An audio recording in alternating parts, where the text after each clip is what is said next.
やれやれだぜ。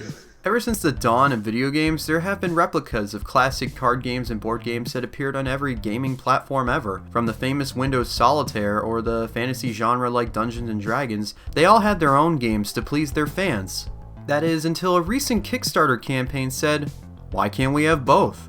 Berserk Games' crowd-funded title Tabletop Simulator is the more recent entry in the wave of popular simulation games that recently became its own popular subgenre. Although not directly from the same company, the elements of the game do share a legacy of the weird but otherwise interesting design around those games. Consider this though a first look rather than a full review, since this game is kind of still rough around the edges. But from what I played, there is indeed a lot of promise.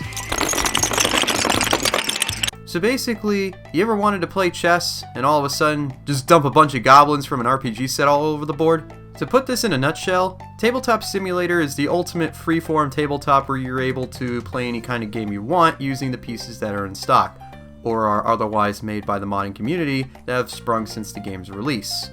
As evidenced in this footage here, when you start the game, you can immediately pick your game type ranging from classic checkers or chess to a full-fledged RPG game. Also the tables and the environment too, which remind me of those classic NVIDIA tech demos for some reason.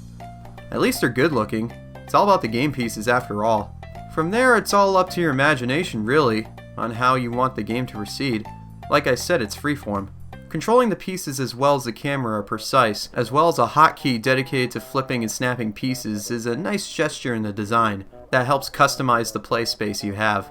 One last note is that the multiplayer could have at least some filtering options when picking rooms, but that's just a nitpick, as going into other players' games are often lagless. Too bad most of the games that I encountered were disorganized.